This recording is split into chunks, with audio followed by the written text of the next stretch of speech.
जय श्री राम दोस्तों, हमारे साधना मार्ग चैनल पे आप सभी का मैं हृदय से स्वागत करता हूं। आज मैं आपको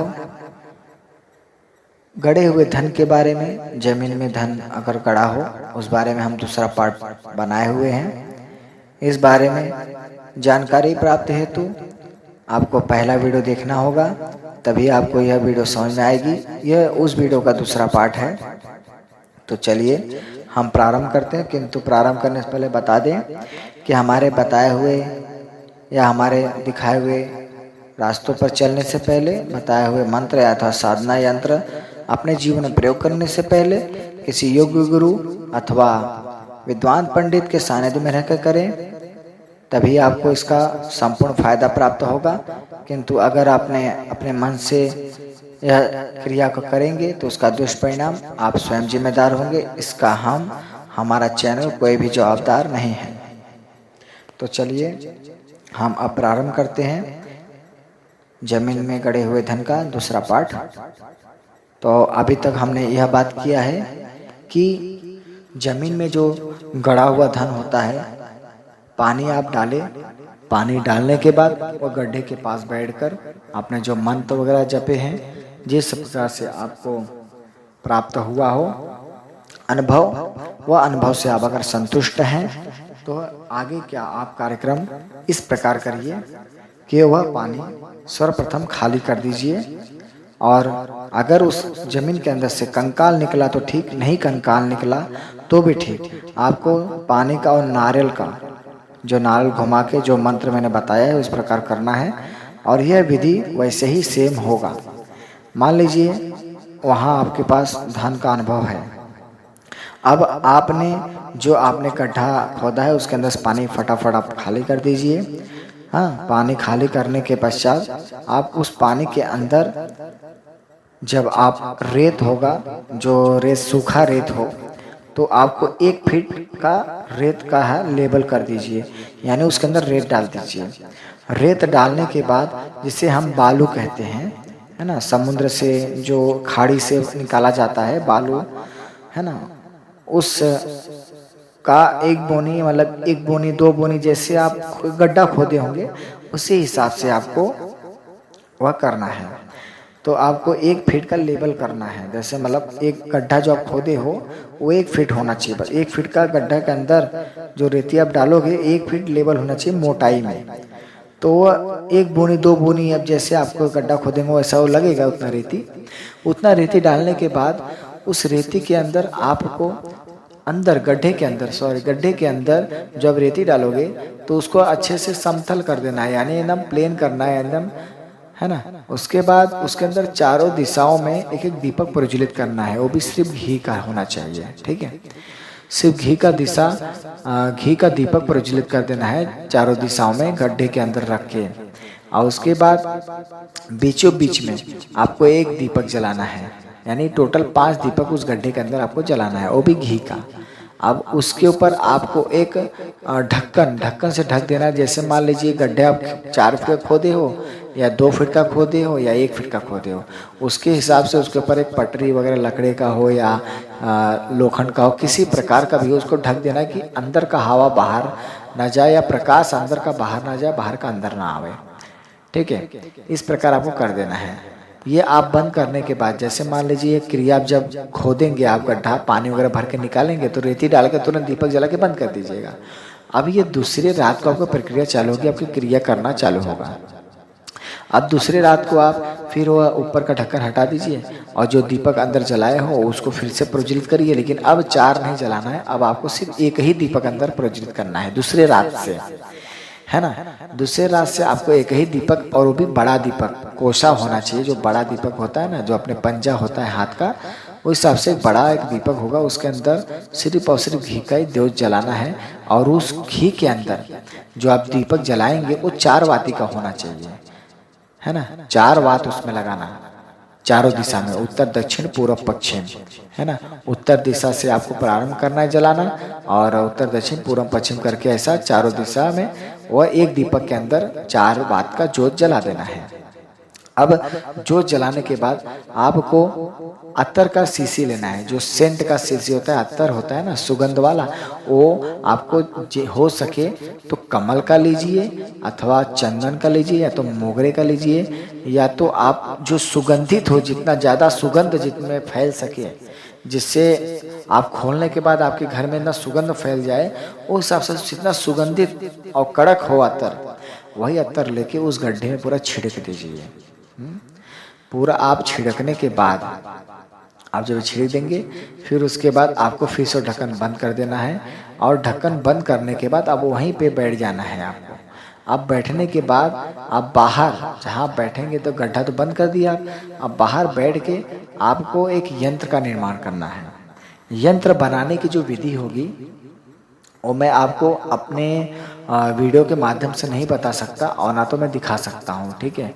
मैं आपको आप मुझे कमेंट्स करेंगे तो उस हिसाब से मैं आपके ज़रूरत के हिसाब से आपको बताया जाएगा, फिर वैसे आप करिए।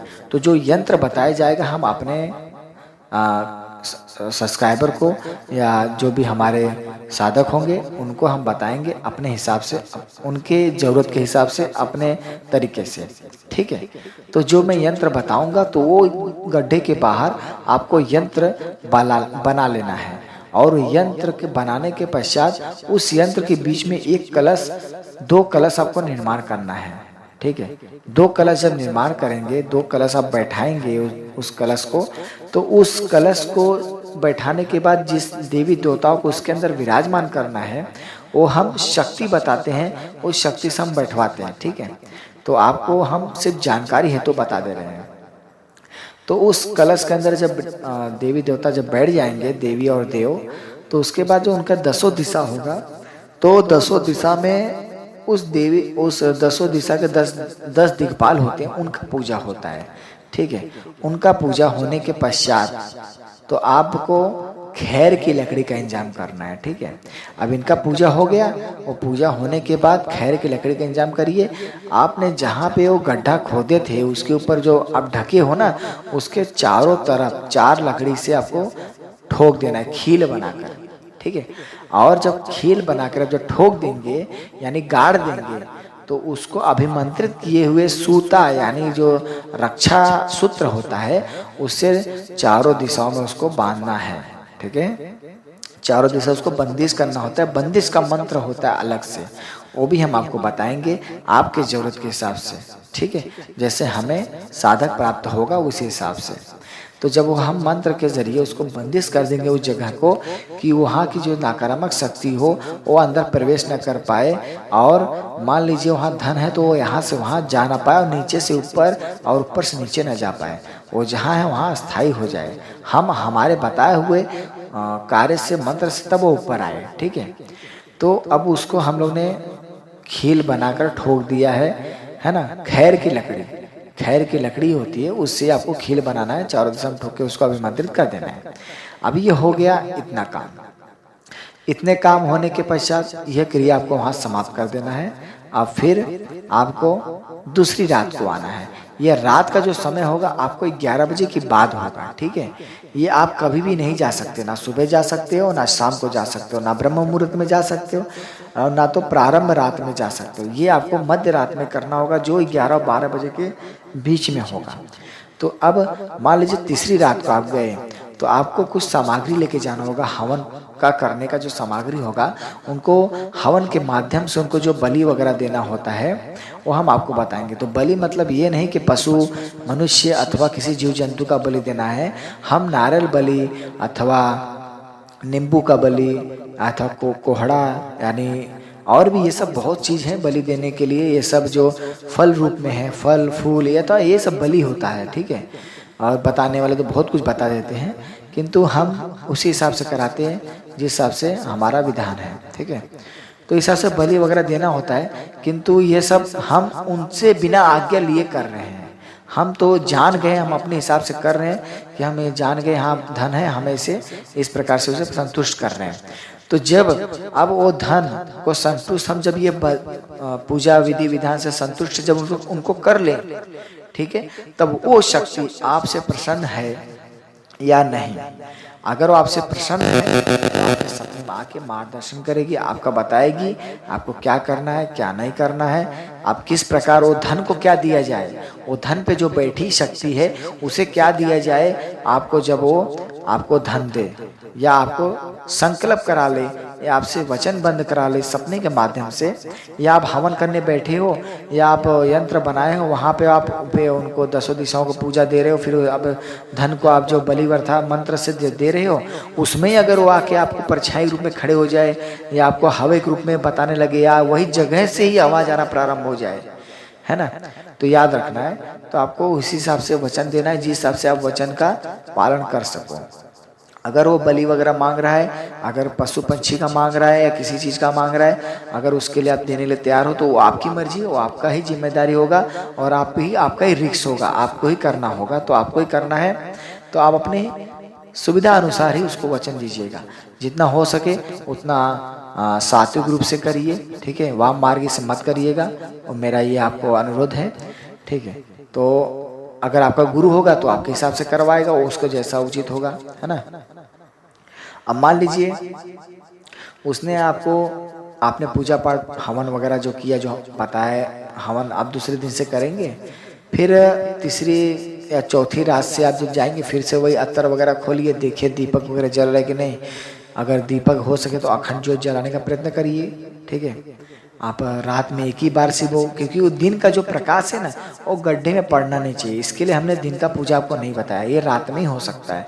और रात में सिर्फ वो जब आप खोलेंगे तो सिर्फ प्रकाश होगा, अंधकार होगा बस, ठीक है। तो दिन में आपको गड्ढा खोलना नहीं, भले दीपक बुझ जाए अंदर, आपको दूसरी रात में ही जाना है, रात में ही सब विधि करना है। तो रात में दीपक खोलना है, रात में मतलब गड्ढा का ऊपर का ढक्कन हटाना है और देखना है दीपक जल रहा है, नहीं जल रहा हो तो जला दीजिए, नहीं जल रहा तो जला दीजिए, बाकी उसमें अत्तर वगैरह छिड़क के फिर से ढक दीजिए, फिर अपना जो हवन बताया कि क्रिया वो करिए।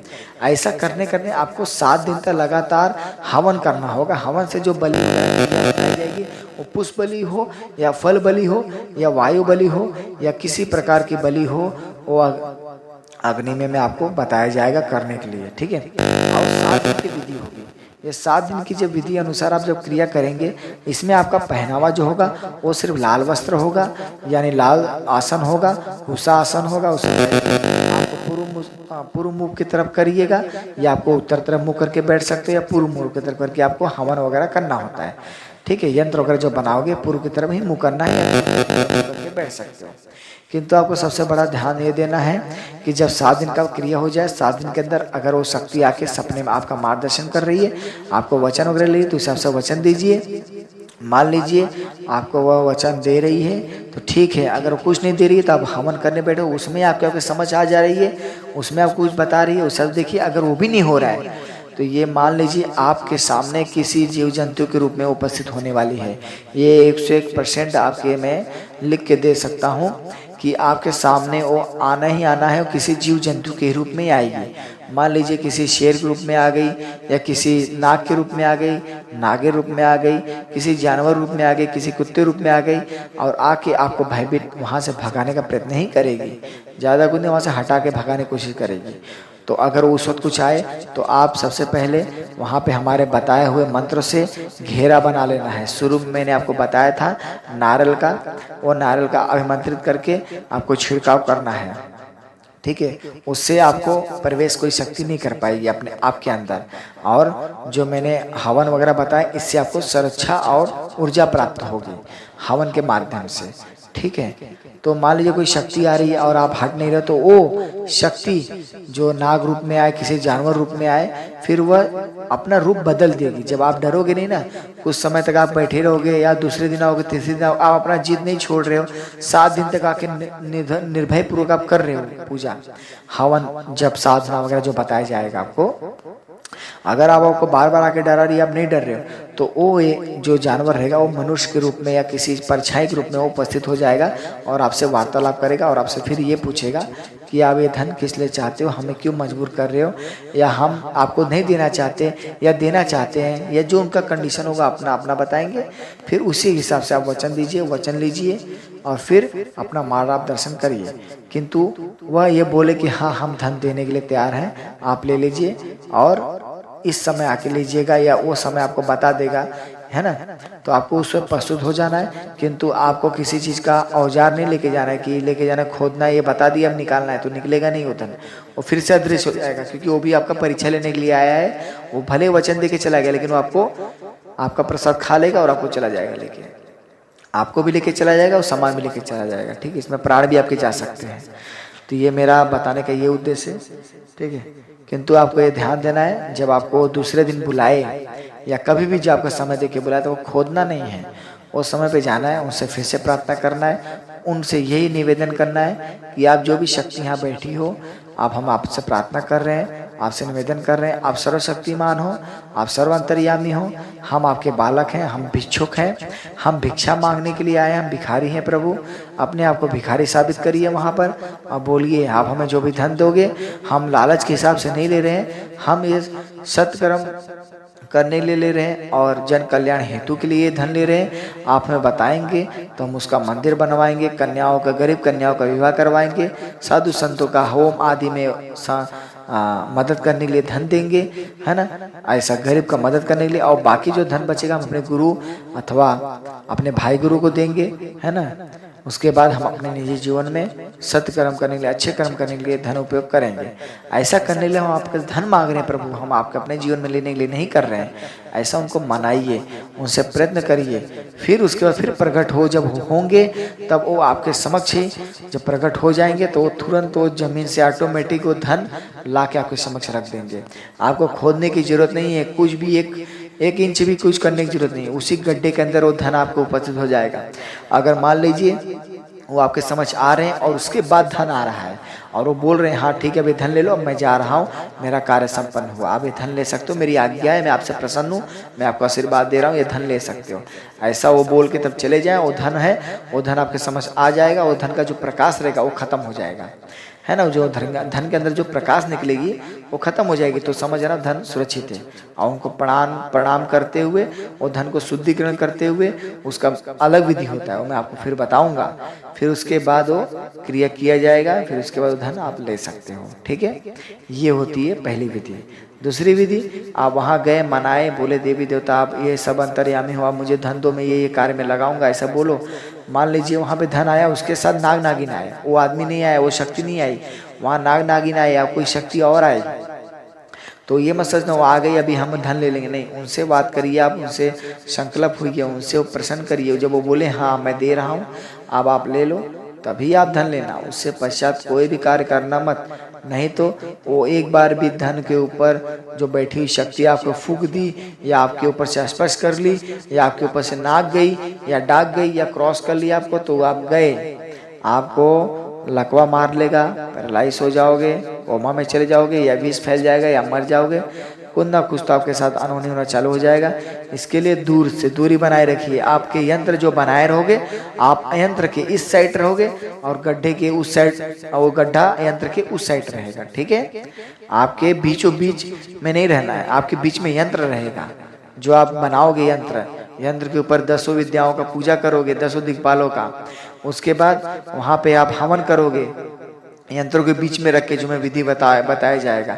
तो ये सब मैं गुप्त रख रहा हूँ, ये सब मैं उसी को बताऊंगा जो मेरा अच्छा साधक होगा, जो जिसको जरूरत रहेगा, जो मार्गदर्शन में कर सकूँ, उसी को मैं बताऊंगा, बाकी मैं किसी को बताने वाला नहीं हूँ।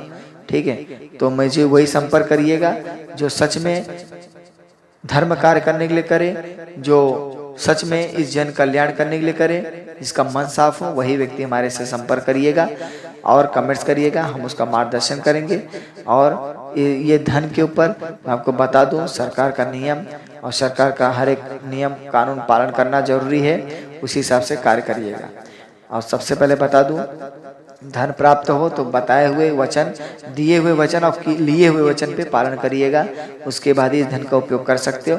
अन्यथा धन प्राप्त करने के बाद भी आप जीवन भर निधन ही रह जाओगे, आपके पास अपने रहते हुए भी गवा दोगे, अपने को भी गवा दोगे आप, उनको अकाल मृत्यु आ जाएगी, किसी न किसी रोग में वो ग्रसित हो जाएंगे, कोई ना कोई दिक्कत बनी रहेगी, तकलीफ रहेगी। तो इसीलिए यह सब धन का कार्यक्रम ये सब अपने हिसाब से करिएगा, अपने सानिध्य में रहकर, गुरु के सानिध्य में रहकर करिएगा। नहीं तो अपने मन से मत जाइएगा कहीं कुछ करने के लिए। मेरा यही आपसे प्रार्थना है। तो ये हुआ हमारा आखिरी का वीडियो।